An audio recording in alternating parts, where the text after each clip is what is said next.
আজকে আপনাদের জন্য নিয়ে এলাম আমাদের লাদাখ ভ্রমণ সিরিজের চতুর্থ পর্ব। এই পর্বে আপনারা পাবেন লাদাখে অবস্থিত এক আউট অফ দ্য ওয়ার্ল্ড জায়গার সন্ধান, লামাইরু। থাকছে লামাইরুর সমস্ত তথ্য এবং তার সাথে লামাইরু থেকে লের পথের অসাধারণ কয়েকটি জায়গার সন্ধান। চলুন তবে আর দেরি না করে শুরু করা যাক আজকের পর্বটি। গুড মর্নিং ফ্রেন্ডস, আজকে 5th এপ্রিল, এখন সকাল 8টা। আমরা জাস্ট একটু আগে ব্রেকফাস্ট সেরে নিয়েছি। আপনারা দেখেছিলেন যে গতকাল আমরা কার্গিল থেকে দীর্ঘ পথ অতিক্রম করে এই লামাইরুতে এসে পৌঁছেছিলাম এবং আমরা রাত্রিবাস করেছিলাম লামাইরুতে। আজকে আমরা এখান থেকে মুভ আউট করে যাব। এখন আমাদের আজকের গন্তব্য হচ্ছে লে মানে লে টাউন। লে ডিস্ট্রিক্টে তো আমরা গতকালকেই ঢুকে গেছিলাম, আজকে একদম লে টাউনে ঢুকবো আমরা। তবে তার আগে, যার জন্য এই লামাইরুতে আসা, লামাইরুকে বলা হয় মুনল্যান্ড। তো আমরা এখানকার মুনল্যান্ড দেখবো, আপনাদের সঙ্গে নিয়ে ঘুরবো, এখানকার লামাইরু মনাস্ট্রি দেখবো, আর তারপরে লের পথে রওনা দেবো। ওই পথে বেশ কয়েকটা সুন্দর সুন্দর স্পট আমরা ঘুরতে ঘুরতে লেতে পৌঁছবো। বিকেল সন্ধ্যা নাগাদ আমরা লেতে পৌঁছে যাব। আমারও আসতে গেলে আপনাদের খালসি হয়ে আসতে হবে, কালকে আমরা তাই এসেছিলাম। এখন আবার বেরোনোর সময়ও তাই, আমরা এখান থেকে খালসি হয়ে রওনা দেবো লের পথে এবং সেই পথেই পাবো সাইট সিইংগুলো। তার আগে অবশ্যই লামাইরু সাইট সিইং সঙ্গে থাকবে।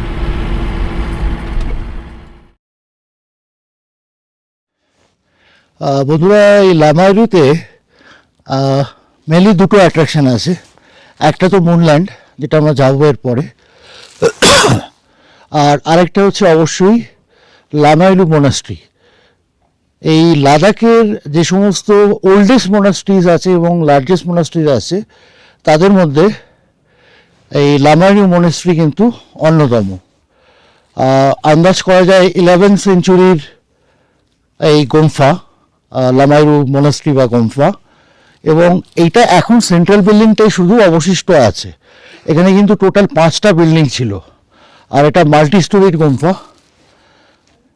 এই লামাইরু গোম্ফার প্রতিষ্ঠাতা হচ্ছেন মহাসিদ্ধাচার্য নারোপা। এই মহাসিদ্ধাচার্য নারোপা এবং এই লামাইরু মোনাস্ট্রি নিয়ে একটা লিজেন্ড আছে, সেটা আপনাদেরকে বলি। এবং এই লামাইরু গ্রামটা নিয়েও কিন্তু সেই লিজেন্ডটা প্রযোজ্য। এখানে বলা হয় বহু প্রাচীনকালে, মানে around 10th to 11th century, লামাইরু জায়গাটা কিন্তু একটা বড় লেক ছিল। এবং মহাসিদ্ধাচার্য নারোপা যখন বুদ্ধিজম স্প্রেড করতে বেরিয়েছিলেন পুরো লাদাখে, তখন তিনি এই জায়গাটায় এসেছিলেন, সেই লেকটার সামনে এসেছিলেন, এবং তার মনে হয় যে এই জায়গাটা ভবিষ্যতে বুদ্ধিজম ডেভেলপ করার জন্যে এবং স্প্রেড করার জন্যে একটা খুব সিক্রেট প্লেস হতে পারে। তো সেই কারণে তিনি এখানে তান্ত্রিক সাধনা করেন এবং এই যে পুরো এই তখন যে লেকটা ছিল, পুরো লেকটা ড্রাইড আউট হয়ে যায়, এবং ড্রাইড আউট হয়ে যাওয়ার জন্যেই এখানকার মানুষের বিশ্বাস, এখানকার লামাইরু পাহাড়ের যে ওই স্ট্রাকচারসগুলো, মুন লাইক স্ট্রাকচার, যেটা অদ্ভুত পাহাড়ের স্ট্রাকচার, সেটা ওই কারণেই হয়েছে কারণ আগে এই পুরোটা একটা লেক ছিল এবং সেই জলাশয় শুকিয়ে যাওয়ার ফলে এই ধরনের স্ট্রাকচারস এখানে ডেভেলপ করেছে। এবং মহাসিদ্ধাচার্য Naropa, he led the foundation of this monastery. আচ্ছা, আরেকটা তথ্য বলে যে রিংচেং জোংপা ছিলেন লাদাখের সবথেকে বড় আর্কিটেকচারাল সেন্ট, বুদ্ধিস্ট, এবং রাজা তাকে অর্ডার দিয়েছিলেন যে 108টা গোম্পা তৈরি করতে হবে লাদাখে। সেই 108টা গোম্পা তিনি তৈরি করেছিলেন, তার মধ্যে এইটা একটি। এই লামাইরু মোনাস্ট্রিও কিন্তু সেই 108-এর মধ্যে একটি গোম্পা। আর বন্ধুরা, এই লামাইরু মোনাস্ট্রির আরেকটা বিশেষত্ব হচ্ছে টিবেটের সব থেকে বড় যে ফেস্টিভ্যাল, বুদ্ধিস্ট ফেস্টিভ্যাল, যেটা হেমি সেচু, এই হেমি সেচু ফেস্টিভ্যালটা কিন্তু এখানেই সেলিব্রেটেড হয় প্রত্যেক বছরে, এবং তার সাথে আরেকটা ফেস্টিভ্যাল এখানে সেলিব্রেটেড হয়, ইউরু কাপগিয়াত। ইউরু কাপগিয়াতও আরেকটা বড় ফেস্টিভ্যাল যেটা এই লামাইরুতে সেলিব্রেটেড হয় প্রত্যেক বছর। টিবেটান ক্যালেন্ডারের সেকেন্ড মান্থ আর ফিফথ মান্থ, এই দুটো মাসে এই ফেস্টিভ্যালগুলো এখানে সেলিব্রেটেড হয়, এবং সমগ্র লাদাখ থেকে মানুষজন এই ফেস্টিভ্যালের সময় এখানে আসেন। এটা কিন্তু মাস্কড ড্যান্স ফেস্টিভ্যাল, তো 2 দিন ধরে চলে এই ফেস্টিভ্যাল এখানে। এবং যেটা টিবেটান ক্যালেন্ডারের সেকেন্ড মান্থ, সেটা অ্যাকচুয়ালি মার্চ এপ্রিল মাসে পড়ে আমাদের গ্রেগরিয়ান ক্যালেন্ডার অনুযায়ী। আর আরেকটা যেটা হয় সেটা ফিফথ মান্থ, যেটা টিবেটান ক্যালেন্ডারের, সেইটা জুন জুলাই মাসে পড়ে অ্যাজ পার গ্রেগরিয়ান ক্যালেন্ডার। এই লামাইরু গুম্ফাতে মূলত 3টে মন্দির আপনারা পাবেন। একতলাতে আপনারা মূল মন্দিরটি পাবেন একতলাতে, এবং দোতলাতে আরও 2টি মন্দির আছে। একতলাতে যে মন্দিরটি, তার ভেতরে ফটোগ্রাফি অ্যালাউড নয়, তবে আমরা পারমিশন নিয়ে একটা জাস্ট গ্লিমস তুলেছি। আপনাদের যেটা বলছিলাম, এই মনাস্ট্রিটা আগে কিন্তু 5টা বিল্ডিং ছিল, এখন যা সেন্ট্রাল বিল্ডিংটা পড়ে আছে। আপনারা নিচে যে স্ট্রাকচারগুলো দেখছেন, রুইন স্ট্রাকচারসগুলো, এইগুলো সবকটাই এই মনাস্ট্রির পার্ট ছিল এক সময়। এখন এই পার্টগুলো দেখুন সবকটাই জাস্ট রুইন্স। আর ব্যাকড্রপেই দেখতে পাচ্ছেন লামাইরুর মুনল্যান্ডের যে ফিচার্স, সেই ফিচার্সগুলো এই পাহাড়ে আপনারা পাবেন, মনাস্ট্রির ওপরে উঠলে দেখতে পাবেন।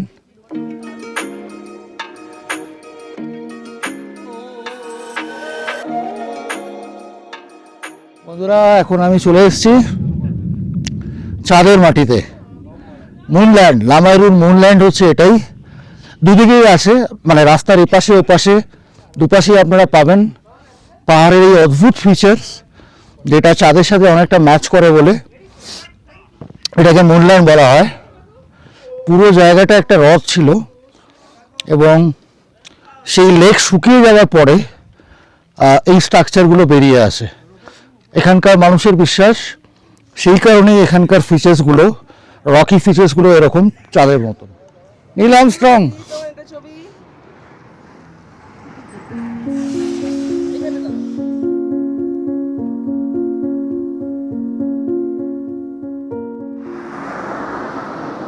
বন্ধুরা, লামাইরু মনেস্ট্রি আর মুনল্যান্ড আপনাদেরকে দেখালাম। এবার আমরা রওনা দিচ্ছি লের পথে। যেরকম আমরা কালকে এসেছিলাম সেইভাবে খালসি হয়ে আমরা এখন যাব লের পথে। আর এখন এই মুহূর্তে আমরা অ্যাকচুয়ালি খালসিতে। খালসি কিন্তু মোটামুটি বড় জায়গা, এখানে মোটামুটি বেশ কিছু রেস্টুরেন্ট আমার চোখে পড়লো, মার্কেট কমপ্লেক্স আছে, বাজার আছে। খালসিতে আমরা এখন চা খাবো, চা খেয়ে রওনা দেবো লের পথে। আমাদের নেক্সট পয়েন্ট হচ্ছে যেটা, যে স্পটটা আমরা সাইটসিংয়ের জন্য দাঁড়াবো, সেটা হচ্ছে আলসি মনাস্ট্রি। আলসিও বলে অনেকে, আলসি মনাস্ট্রি বলে। লামাইরু মনাস্ট্রি থেকে মোটামুটি রাফলি 60 কিলোমিটার রাস্তা হচ্ছে এই আলসি মনাস্ট্রি। তো আমরা আমাদের next destination Alchi monastery after tea break.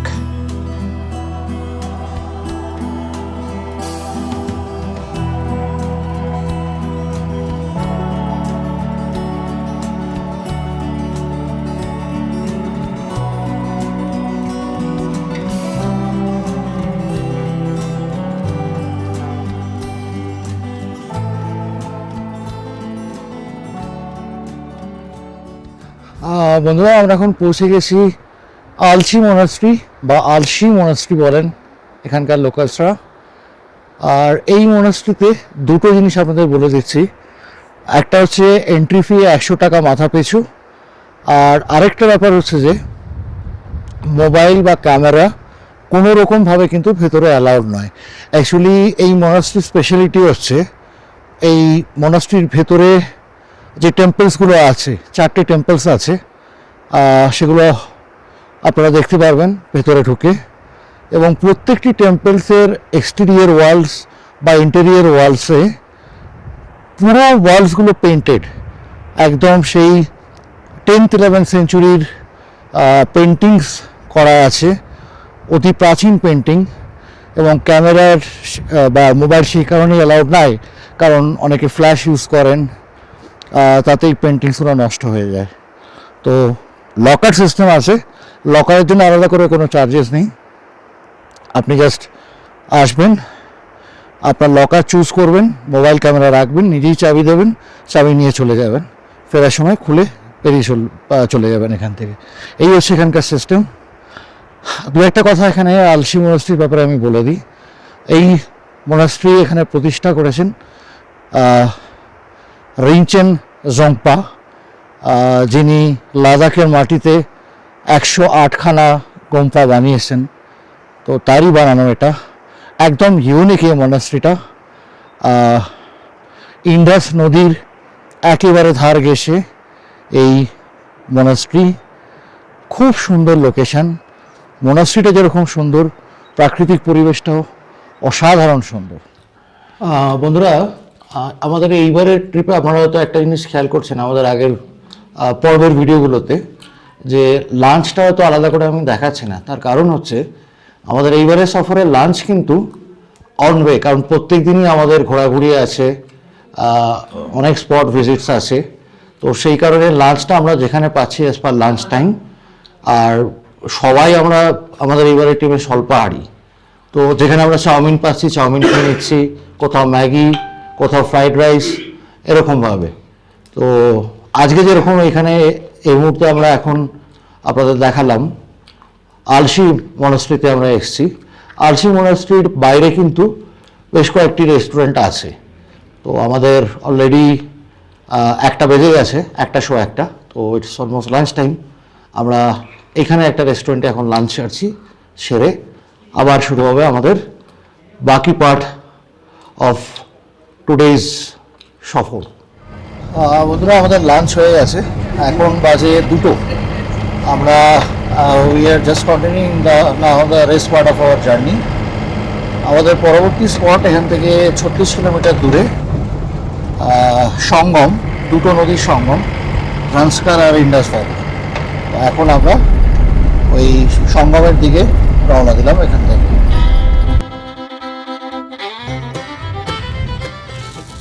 বন্ধুরা, আমরা চলে এসেছি নিমুতে। নিমু গ্রাম ছেড়ে আর একটু এগুলি আপনারা পাবেন এই সঙ্গম, confluence of Zanskar river and Indus river. এই দিক থেকে যে নদীটা আসছে দেখুন, কালার সম্পূর্ণ ডিফারেন্ট, কারণ জান্সকার হচ্ছে মাডি রিভার। জান্সকার ভ্যালি থেকে জান্সকার আসছে, জান্সকার পুরোপুরি ঘোলাটে রং একদম। আর এই সঙ্গমে জান্সকার এসে মিশছে ইন্ডাসের সাথে। ইন্ডাস হচ্ছে একদম টার্কুইজ কালার, সবুজ একদম পরিষ্কার নদী ইন্ডাস। আর ইন্ডাসের উৎপত্তি কিন্তু তিব্বত থেকে ভারত হয়ে পাকিস্তানে ঢুকে গেছে ইন্ডাস নদী, সিন্ধুও বলি আমরা। তো এইটা হচ্ছে সঙ্গমের পয়েন্ট, সঙ্গম কনফ্লুয়েন্স। এখানে আমরা এখন কিছুটা টাইম স্পেন্ড করে আবার রওনা দেব। আপনাদেরকে দুটো নদীর যে কনফ্লুয়েন্সটা আরও ভালো করে দেখাচ্ছি, আপনারাও দেখুন। আরেকটা ব্যাপার, এখানে কিন্তু রাফটিংও হয়, আপনারা যদি চান এখানে রাফটিং করতে পারেন। পরিষ্কার বোঝা যাচ্ছে এই দিকের যে নদীটা একদম ঘোলাটে colour, muddy water, muddy river. এইটা হচ্ছে জান্সকার, ওই দিক থেকে জান্সকার আসছে। আর এবারে এই দিকটা দেখাচ্ছি, দেখুন দুটো কালার সম্পূর্ণ বোঝা যাচ্ছে আলাদা।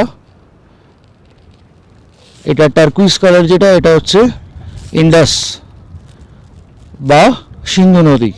বন্ধুরা, এখানে রাফটিং যদি আপনারা করতে চান, রাফটিংয়ের ইনফরমেশনটা আমি দিয়ে দিচ্ছি। দু ধরনের রাফটিং এখানে হয়, মানে বোটসগুলো সেমই। একটা বোটে 4 থেকে 8 জন ওনারা বসান। তো একটা রাফটিং, যেটা শর্ট রাফটিং বলা যেতে পারে, সেইটা হচ্ছে 6 কিলোমিটার যাওয়া, 6 কিলোমিটার আসা, টোটাল 12 কিলোমিটার। ওটা রাফলি ওই 50 মিনিট থেকে 1 ঘন্টা ওই রাফটিংটা হয়। আর এই ক্ষেত্রে পার পার্সন হচ্ছে 1000 টাকা করে। আর আরেকটা যেটা বড় রাফটিং, সেইটা কিন্তু অনেকটা লম্বা, মানে 14 কিলোমিটার যাওয়া, 14 কিলোমিটার আসা, 28 কিলোমিটারের টোটাল স্প্যানটা থাকছে যাওয়া আসা নিয়ে। প্রায় 2.5 ঘন্টা টাইম লাগে সেটাতে। আর এইটার ক্ষেত্রে পার পারসন ওনারা নেবেন 2000 টাকা করে। বোটের ক্যাপাসিটি সেম দুটো ক্ষেত্রেই, তবে এই সেকেন্ডটার ক্ষেত্রে যেটা বড় রাফটিং বললাম, এইটাতে কিন্তু ওনারা বলছেন যে মানে আপনি যে ড্রেসটা পরে আসবেন সেটা সম্পূর্ণভাবে চেঞ্জ করতে হবে। মানে এখানকার আপনি নিজের ড্রেস এখানে পরে যেতেই পারবেন না, কারণ ওয়াটার স্প্ল্যাশেস এত আসে পুরোটাই স্নান করিয়ে দেবে আপনাকে।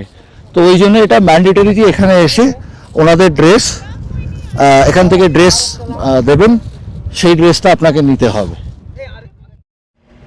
বন্ধুরা, আমাদের পরবর্তী স্পট ম্যাগনেটিক হিল, এখান থেকে 7 কিলোমিটার মতন অ্যাপ্রক্সিমেটলি দূরে। বন্ধুরা, আমরা এখন পৌঁছে গেছি ম্যাগনেটিক হিল। এই ম্যাগনেটিক হিলটা এখানে যেটা বলা হয়, যেটা প্রচলিত আছে কথা, সেটা আমি বলে দিচ্ছি। ম্যাগনেটিক হিলে বলা হয় যে এখানে গাড়ি উল্টো দিকে যায়, মানে যদি গাড়ি আপনি নিউট্রালে রেখে দেন তাহলে আপহিল এটা কিছুটা ট্রাভেল করে যায় with speed of 10 to 15 kilometre per hour. Actually scientific রিজনটা কিন্তু আলাদা। সায়েন্টিফিক রিজনটা হচ্ছে এখানকার যে টেরেনটা, এখানকার যে রোড টেরেন বা আশপাশের পাহাড়গুলো বা হরাইজনটা একটা অবস্কিউর হরাইজন আছে, আপনারা খেয়াল করবেন। এই অবস্কিউর হরাইজনের জন্য কি হয়, এখানে অ্যাকচুয়ালি একটা অপটিক্যাল ইলিউশন হয়। তো মানে আলটিমেটলি গাড়িটা নিচের দিকেই নামে, কিন্তু মনে হয় যে গাড়িটা উপর দিকে যাচ্ছে। So this is just an optical illusion. তবে এই ম্যাগনেটিক হিলে কিন্তু প্রচুর ট্যুরিস্ট আসে, যারা এই রুটে যান শ্রীনগর লে রুটে, অবশ্যই একবার ম্যাগনেটিক হিলে তারা দাঁড়ান এবং ব্যাপারটা এক্সপেরিয়েন্স করেন। আর আরেকটা জিনিস আমি দেখাচ্ছি, দেখছেন এই পয়েন্টে গাড়িটা রাখতে হয়। গাড়িটা রাখলে নিউট্রালে রেখে ছেড়ে দিলে বোঝা যায়, মনে হয় যেন গাড়িটা উল্টো দিকে। ওইখানে ওরা যে 3 জন দাঁড়িয়ে আছে, ওইখানটা অ্যাকচুয়ালি মনে হচ্ছে এখান থেকে যে রাস্তাটা একটু ঢালু হয়ে গেছে। এবার ওইখানটাতে ওই পয়েন্টে যদি কোনো গাড়ি আপনারা দাঁড় করাবেন, গাড়িটা আমার দিকে আসবে, মানে এখান থেকে তো অ্যাকচুয়ালি ওটা উঁচু, এই আমি যে জায়গাটা দাঁড়িয়ে আছি উঁচু, গাড়িটা কিন্তু নিউট্রালে ছেড়ে দিলে আমার দিকে এগিয়ে চেষ্টা করছি একটা ডেমো দেবার। আমাদের গাড়িটা এখন ও নিউট্রালে আছে, আমরা কিন্তু চড়াইতে আছি, গাড়ি নিউট্রালে আছে। দেখুন গাড়ি কিন্তু অটোমেটিক্যালি চড়াইয়ের দিকে আসছে, গাড়ি অটোমেটিক্যালি উপরের দিকে আসছে।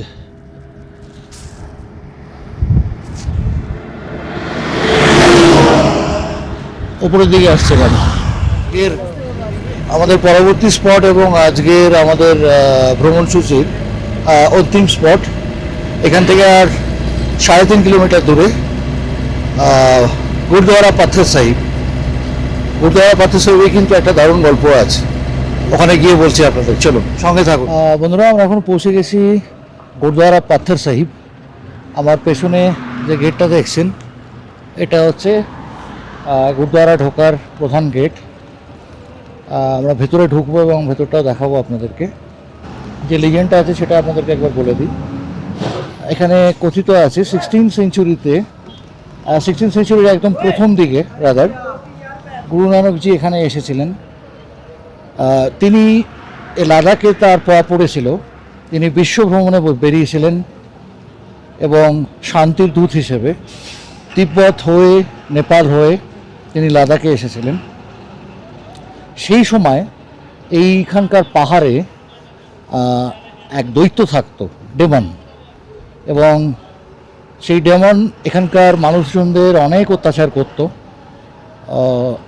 গুরু নানকজি আসার পরে মানুষরা সেই কথা গুরু নানকজিকে বলেন এবং গুরু নানকজি সেই কারণে এখানে মেডিটেশনে বসেন, তপস্যায় বসেন। তিনি গুরু নানকজি যে তপস্যায় বসেছিলেন সেই খবর সেই ডেমন পেয়ে যান এবং একটি পরিকল্পনা করেন গুরু নানককে মারবার জন্যে। সেই দৈত্যটি কী করে, পাহাড়ের মাথা থেকে একটা বিশাল বড় পাথর গড়িয়ে ফেলে দেয় গুরু নানকজিকে লক্ষ্য করে, বিশাল পাথর। কিন্তু অদ্ভুতভাবে সেই পাথরটি যখন গড়িয়ে গড়িয়ে গুরু নানকজির পেছন থেকে গুরু নানকজিকে স্পর্শ করে, তখন দেখা যায় যে পাথরটি অনেক সফট হয়ে যায় এবং গুরু নানকজির পেছনের পোর্শনের মাথা থেকে পেছনের পোর্শন, তিনি তপস্যায় বসেছিলেন, সেই যে অবয়বটা সেটা পাথরের ওপরে পুরো ইমপ্রেসড হয়ে যায়। এবং এইটি দেখে কিন্তু তখন সেই দৈত্য বুঝে যান সে একটা বড় ভুল কাজ করেছে এবং তারপর থেকে সেই দৈত্য শুতে যায়। তো এটা হচ্ছে অ্যাজ পার লিজেন্ড। এবার 1517-এ তখন এই পাথরটা নিয়ে একটা ছোট গুরুদ্বারা তৈরি করা হয় এবং পরে 1970 সালে যখন ইন্ডিয়ান আর্মি এখানে পোস্টেড ছিলেন এবং রোড কনস্ট্রাকশন করছিলেন থ্রু বিআরও, তো তখন তারা এই পাথরটির সম্মুখীন হন। পাথরটি একদম রাস্তার মাঝখানে পড়েছিল। তো লেবারার্সরা যারা কাজ করছিলেন রাস্তার, তারা কোনোভাবেই বোল্ডারটা সরাতে পারেননি, মেশিনারিজ দিয়েও কোনোভাবে সরানো যায়নি। এবং পরে স্বপ্নে আসে সেই লেবারার্সদের, রাত্রিরে স্বপ্নে আসে যে পাথরটা সরানো যাবে না, কারণ এটা গুরু নানকজির ইমপ্রেশনওয়ালা পাথর। এবং পরে ইন্ডিয়ান আর্মিও সেটা দেখেন, দেখে তারা 1970 সালে এই এখনকার যে মন্দির বা গুরুদ্বারা আপনারা দেখছেন এখানে, এই গুরুদ্বারাটি কিন্তু কনস্ট্রাক্টেড হয়েছিল 1970-তে এবং এটি পুরোপুরি এই গুরুদ্বারার ম্যানেজমেন্ট ইন্ডিয়ান আর্মির হাতে, পরিচালিত, পরিকল্পিত ইন্ডিয়ান আর্মির দ্বারা। এখানে লঙ্গারও আছে, প্রত্যেক দিন প্রচুর মানুষ এখানে লঙ্গারে খাওয়া দাওয়া করেন। আপনারাও চাইলে লঙ্গারে খাওয়া দাওয়া করতে পারেন এসে। আর লোকেশনটাও একদম দুর্দান্ত সুন্দর একটা জায়গা। বন্ধুরা, আমাদের আজকের ভ্রমণ পর্ব এখানেই শেষ।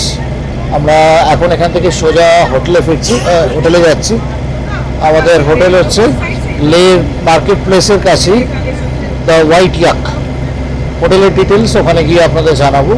আর এখান থেকে এই গুরুদ্বারা পাথর সাহিব থেকে লে মার্কেট মেন এরিয়া যেটা লে, সেটা অ্যাপ্রক্সিমেটলি 25 কিলোমিটার রাস্তা।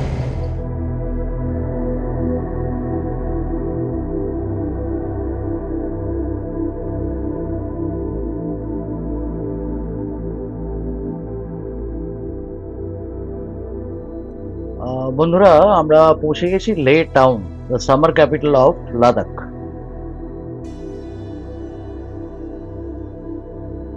এটা হচ্ছে সেঙ্গে নামগ্যাল চক, এন্ট্রি পয়েন্ট অফ লে টাউন। হোটেল পাবেন আপনারা লেতে। 11,500 ফিট উচ্চতায় দারুণ এক বর্ধিষ্ণু শহর এই লে। আমাদের হোটেল দ্য হোয়াইট ইয়াক, একেবারে in the heart of the city. বন্ধুরা, এই হোটেল দ্য হোয়াইট ইয়াকের রুমসগুলো একবার আপনাদেরকে দেখিয়ে দিচ্ছি। বিশাল বড় রুম, দেখুন, বিশাল বড় রুম। এই রুমগুলোতে অ্যাকচুয়ালি 3 জনের শোয়ার ব্যবস্থা আছে। একটা সিঙ্গেল বেড দেওয়া আছে এদিকে, আর এখানে দেখুন একটা কিং সাইজ ডাবল বেড। জ্যাকেটটা আমারই, by the way. Room well decorated আর খুব সুন্দর, ওয়েল প্ল্যান। দেখুন এখানটায় দেখুন পর্দা দেওয়া আছে। পর্দার এই দিকে একটা স্পেস রেখেছে ওরা, সেইখানটায় দুটো চেয়ার, সেন্টার টেবিল রাখা আছে। বাইরেটা এই দিকটা পুরো গ্লাস উইন্ডোজ, ফুল গ্লাস উইন্ডোজ, বাইরের ভিউ আপনারা পাবেন। আর দুটো গ্লাস, জলের জগ, এদিকে ওয়ার্ডরোব আছে, মাঝখানে আয়না, দুদিকে দুটো ওয়ার্ডরোব, রুমে টিভি আছে, আর পুরো টি সেট দেওয়া আছে উইথ ইলেকট্রিক কেটল, চা কফি সমস্ত কিছুর অ্যারেঞ্জমেন্ট এখানে করা আছে, সাফিসিয়েন্ট। কাপ প্লেটস দেওয়া আছে। আর এবার বাথরুমটাও দেখিয়ে দিই আপনাদের। বাথরুমটাও যথেষ্ট বড়, বেশ বড় বাথরুম। বেসিন আছে, ওয়েস্টার্ন টয়লেটস, আর এখানেও সেন্ট্রালি হট ওয়াটার। আমার তো এই হোটেল হোয়াইট ইয়েকের রুমগুলো বেশ ভালো লাগলো। আপনাদের কেমন লাগলো ভিডিওতে কমেন্ট করে জানাবেন। আর এখানকার এই হোটেলের রুম রেন্টস, কন্ট্যাক্ট ডিটেলস সমস্ত আমাদের ভিডিওতেই দেওয়া থাকলো। আমাদের এখন প্ল্যান হচ্ছে, আজকে আমরা বেশ ভালো টাইমে ঢুকেছি, এখন ঘড়িতে 6:25, আমরা ফ্রেশ হব। আর পুরো এই লাদাখের সব জায়গার মতন এখানেও এখন পুরোপুরি দিনের আলো, সূর্য এখনও মাথার উপরে, কাজেই সানসেট হতেও এখন অনেকটা টাইম আছে। আমাদের আজকের বাকি পার্টটা পুরোটাই রেস্ট। খাওয়া দাওয়ার ব্যবস্থা এই হোটেলেও আছে, বাইরেও মার্কেট কমপ্লেক্স খুব কাছাকাছি, আমি সব বলে দেবো, সঙ্গে থাকবে। আমরা এখন একটু বেরিয়ে পড়েছি হাঁটাহাঁটি করতে। আমাদের হোটেলের খুব কাছেই মেন মার্কেটটা, মেন মাল। এখানে যা শুনলাম মোটামুটি দোকানপত্র 8:30 অবধি খোলা থাকে, সব রকম দোকানই আছে। এই জায়গাটা অ্যাকচুয়ালি লের মাল বলা যেতে পারে। সন্ধ্যেবেলাটা খুব জমজমাট, প্রচুর ট্যুরিস্টও আসছেন দেখছি এখানে, এবং লোকাল মানুষরাও আড্ডা মারতে আসছেন এখানে সন্ধ্যাটা কাটানোর জন্যে।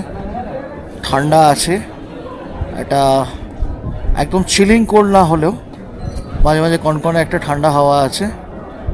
আর প্রচুর দোকান এখানে, খুব সুন্দরভাবে দেখুন এই মাঝখানের যে জায়গাগুলো, এটা একটু স্ল্যাবিং করা আছে, ওপরে এলিভেটেড স্ল্যাবিং করা আছে, এবং এই এলিভেটেড স্ল্যাবিংগুলোর ওপরে বসার জায়গা করা আছে, বেঞ্চ দেওয়া আছে, প্লাস সাইডেও সিমেন্টিংয়ের বেঞ্চেস আছে। আপনারা চাইলে এখানে বসে কিছুটা সময় কাটাতে পারেন, আড্ডা মারতে পারেন। আশপাশে প্রচুর কফি শপস আছে, আইসক্রিম পার্লার্স আছে, যদিও শীতকালে আইসক্রিম কেউ খাবে না, বাট স্ন্যাক্সের প্রচুর স্ন্যাক্স দোকান আছে। আমি কয়েকটা দোকানে খোঁজ নিলাম, দাম কিন্তু রিজনেবলের থেকে একটু ওপরের সাইডেই, একটু কস্টলি, বাট ঠিক আছে। একটা সন্ধ্যা এখানে কাটানো যেতেই পারে, মেলায় কিছুটা সময় আপনারা কাটাতেই পারেন, এনজয় করতে পারেন with your friends and family. বন্ধুরা, এখানকার যে রেস্টুরেন্টের কস্টের ব্যাপারগুলো বলছিলাম, একটা রাফ আইডিয়া আপনাদের বলেছিলাম আমি দিয়ে দেবো। তো এখন আমি ডিনার করে নিচ্ছি, এখন প্রায় 8:30 বাজে। একটু পরে দোকানগুলো বন্ধ হয়ে যাবে 9টার দিকে। আমরা একটা রেস্টুরেন্ট পেয়েছি এখানে, চাস্কা মাস্কা। এখানে সব রকম ডিশেস পাওয়া যায়, Indian dishes, south Indian dishes, Chinese, continental সবই পাবেন। আর মোটামুটি আমি 1-2 জিনিসের রেটস আপনাদের বলে দিচ্ছি, তাহলে আপনাদের আইডিয়া হয়ে যাবে। আমি যেমন আজকে প্লেন দোসা নিয়েছি। প্লেন দোসা হচ্ছে এখানে 150 টাকা। আচ্ছা, যারা যদি ভাত খেতে চান সেটারও একটা আইডিয়া দিয়ে দিচ্ছি। প্লেন রাইস, যেটা স্টিম রাইস যেটা আমরা বলি, 1 প্লেট 140 টাকা। তো এইগুলো থেকে মোটামুটি আপনারা আইডিয়া একটা করে নিতে পারবেন। স্টিম রাইস ভাত যদি 140 টাকা হয়, তাহলে বাকি আইটেমসগুলো কীরকম হতে পারে। চিকেন আইটেমস আমি কয়েকটা দেখলাম 300 টাকা, 350 টাকা এরকম ননভেজ আইটেমসের প্রাইস। আর রুটি একদম তাওয়া রুটি যেটা, সেটা 20 টাকা। বাটার রুটি হলে 30 টাকা। নান 90 টাকা, বাটার নান 90 টাকা। তো this are the price ranges here. এটা থেকে আপনারা ডিসাইড করে নিতে পারবেন। তো আমি এখানে এখন ডিনার করব, ডিনার করে হোটেলে সোজা রেস্ট। আমাদের লাদাখ ভ্রমণ সিরিজের 4র্থ পর্বের এখানেই শেষ। আগামীকালও আমাদের রাত্রিবাস লেতে। পরবর্তী পর্বে আপনাদের নিয়ে ঘুরবো লের আশপাশের বেশ কিছু জায়গায়। আমাদের এই পর্বের ভিডিওটি কেমন লাগলো অবশ্যই কমেন্টে জানাবেন। ভালো লাগলে লাইক ও শেয়ার করবেন। যে সমস্ত বন্ধুরা এখনো আমাদের চ্যানেলটি সাবস্ক্রাইব করেননি, অনুরোধ রইল বেল আইকন টিপে আমাদের ঘোরনচণ্ডী চ্যানেলটি সাবস্ক্রাইব করে রাখুন, যাতে করে এমন নতুন নতুন জায়গার ভিডিওর নোটিফিকেশন আপনারা যথাসময়ে পেয়ে যান। এবারের মতো শুভ বিদায় বন্ধুরা, খুব শীঘ্রই দেখা হচ্ছে আগামী পর্বে।